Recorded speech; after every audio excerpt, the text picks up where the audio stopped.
Chapter 3 Chapter 3 Tony Stark rushed into the apartment building as fast as he could. Opting to skip the elevator, and instead choosing to take the stairs 2 steps at a time, he still considered himself spry even if he wasn't in his prime. Besides, he hadn't the patience to wait for an elevator. Especially with his knowledge of how slow this particular one was. In truth, Tony was anxious. An emotion that he wasn't all that used to feeling. But still, he felt it now. Previously, before his impromptu trek to Queens in the middle of the night, Tony had been in the midst of a virtual meeting with General Thaddeus Ross, regarding the whereabouts on Captain America, aka Steve Rogers, and the rest of his merry band. To say that Tony was tired of going around in circles, talking and dissecting endlessly about Cap, was a monumental understatement. It only made it worse when Tony knew that all that he needed to do was to tell General Ross about that sorry excuse for technology that calls itself a cell phone, the one that Steve had sent him, in order to end all of these discussions. But he still couldn't bring himself to mention it. So, they talked. They discussed. Again and again. There had been a brief, happy interruption towards the beginning of the meeting sent from Karen, Peter's AI. Apparently, Peter was feeling soft towards a bunch of criminals that feared for their lives and wanted Tony to make room for them in the special holding facilities at the Avengers compound. Tony had to admit that he really liked the heart on the kid. Though, it didn't make much sense to Tony as to why Peter even bothered to stop and listen to what criminals had to say. That kid, Tony had thought, with a shake of his head, always wanting to see the best in people. Tony was no longer surprised by the fondness in the tone of his thoughts whenever he thought of Peter. At first, he had tried to push it away, not wanting to forge any sort of connection to the teenager. But somewhere down the line, Peter had worked his way into what little heart Tony actually had, and Tony now saw him as a son of sorts. Tony had never thought that he would have that sort of connection with anyone within his lifetime. But it had happened and Tony was no longer going to fight it. He had chosen to embrace it, privately. Not even Peter knew that he'd grown soft. Which was why, over 2 hours later, when he had gotten a frantic call from the gorgeous May Parker asking where Peter was, Tony had found himself panicking. He had immediately cut off what General Ross had been about to say and ended the meeting promptly right then. Then, he had wasted no time in stepping into one of his Lamborghinis and sped through the streets of Manhattan, all the way to Queens. That was where Tony had found himself right then. Sprinting down the long hall, he hastily approached the apartment that belonged to the small family that he now loved and immediately banged on the door. It wasn't a moment later when May, beautiful May, had wrenched open the door. There were lines of worry that contorted her face. Her eyes were stained red, tears brimming through her lashes, and her cheeks splotchy. It was clear to anyone that merely glanced at her that she had been crying. "What happened?" Tony asked, his tone immediate and abrupt, and without waiting for any sort of formality of her inviting him in, he walked past her into the apartment. He made himself at home by taking off his sports jacket and setting it on the back of the bar stool before taking out his mini tablet. Immediately, he went about going through the motions of locating the tracker that he had installed into Peter's spider suit. May let out a shaky breath and ran a twitchy hand through her long, brown hair as she followed him to the kitchen island. "I don't know. I talked to him 2 hours ago on the phone, to rip into him about being late for curfew, and he said something about chasing a lead, and about taking down the entire city's crime lords, and..." This certainly snapped Tony's rapt attention to her face. "Crime lords?" His fingers stopped pressing buttons on his tablet as he stared at her in surprise. Before the seeping feeling of defensive anger started to settle within him. "Why didn't Peter call me? That's too big for him to handle." May nodded, biting her lip as the anxiety built within her ever more. "I know. That's what I said, and I asked him if he had called you, but he said that he had and that you were already on your way." Tony immediately shook his head in negative. Peter had lied? Why would he? Oh. Well.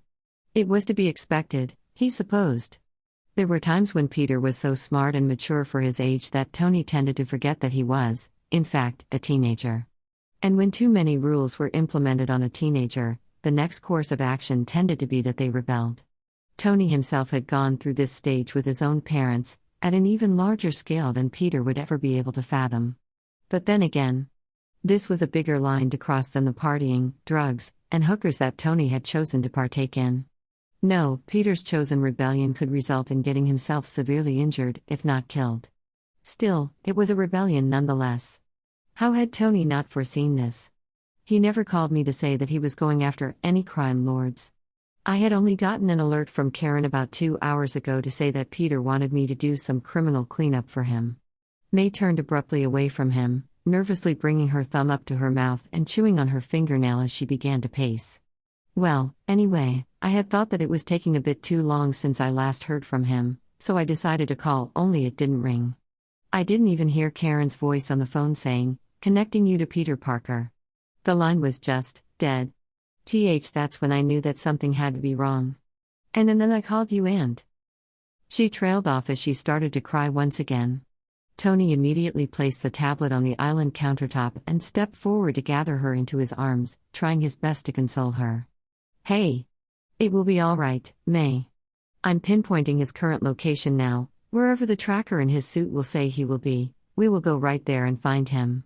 Then you can ground him until he's married. I promise. May nodded against his chest, allowing herself to be consoled for a mere moment, before she pulled back and pushed him softly away. Away towards where he had set down his tablet on the kitchen counter.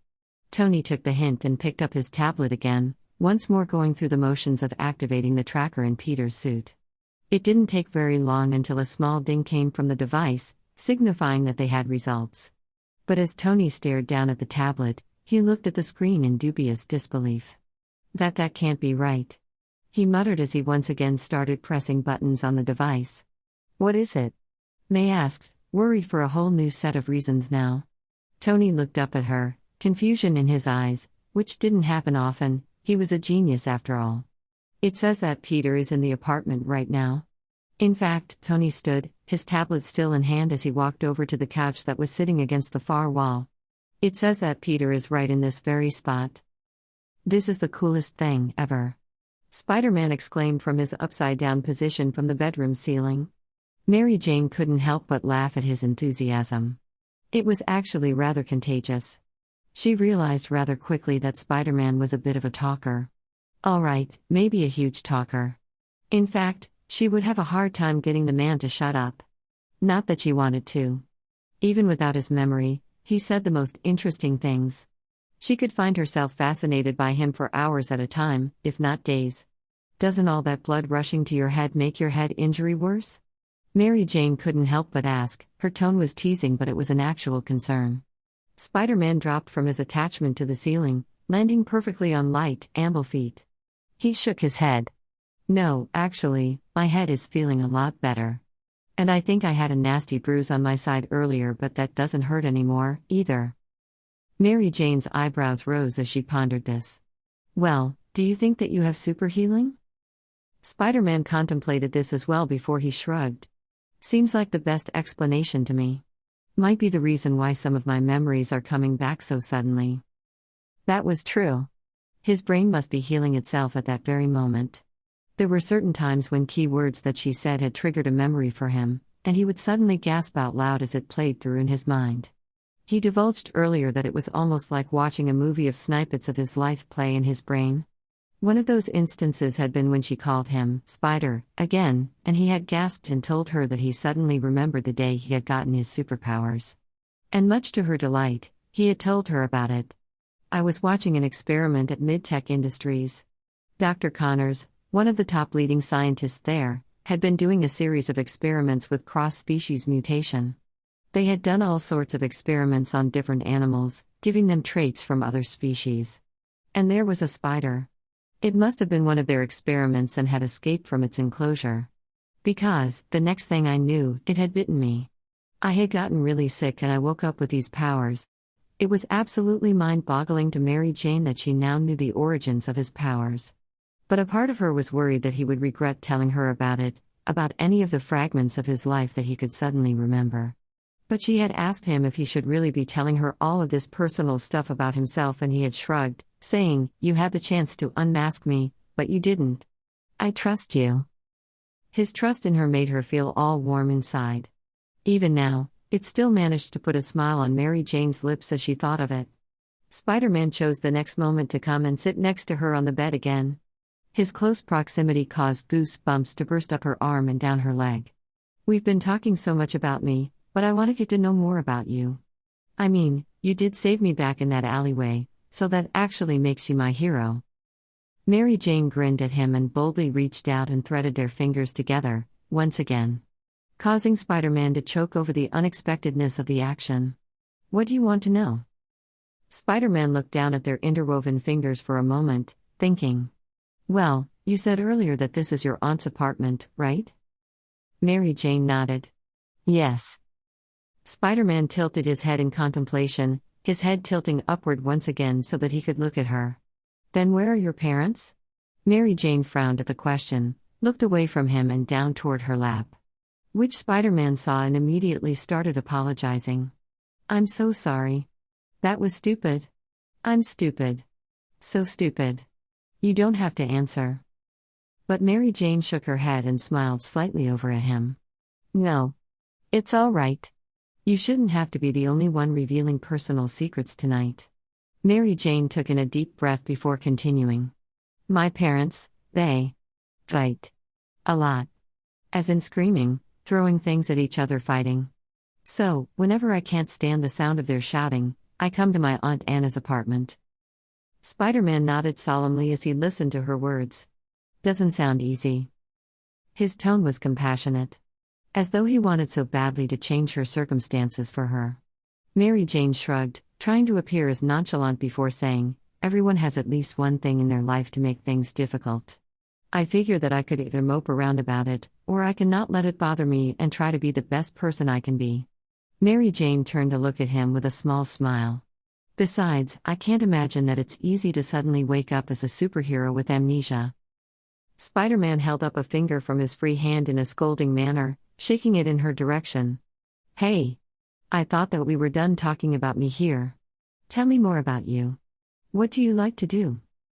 Mary Jane couldn't help but grin at his upbeat tone and his change of subject to a lighter topic. "Well, I want to be an actress and a model one day. You would be perfect for that." Spider-Man interrupted enthusiastically, his whole demeanor perking up with positivity. Mary Jane couldn't help but snicker slightly. "And how would you know?" This seemed to stop Spider-Man short, as he pulled in on himself with what could only be described as sheepishness. His free hand came up to the back of his masked head awkwardly. "Well, I mean, you are kinda hot." Mary Jane stared at him for a moment, before she burst out laughing, letting go of his hand to hold her stomach as she fell backward on the mattress. Is Spider-Man really embarrassed? Alert the media. Spider-Man's secret weakness is teenage girls. It is not. Spider-Man exclaimed, his voice rising as he got defensive. I mean, I don't know or remember any of my weaknesses, but teenage girls can't be one of them. Mary Jane laughed even more, glad to be getting such a big reaction out of him. He groaned in the face of her laughter as his head fell forward into his open palms. Face it, Spider. Teenage girls are your kryptonite. But you have to admit, it's a whole lot better of a weakness than a big hunk of space rock.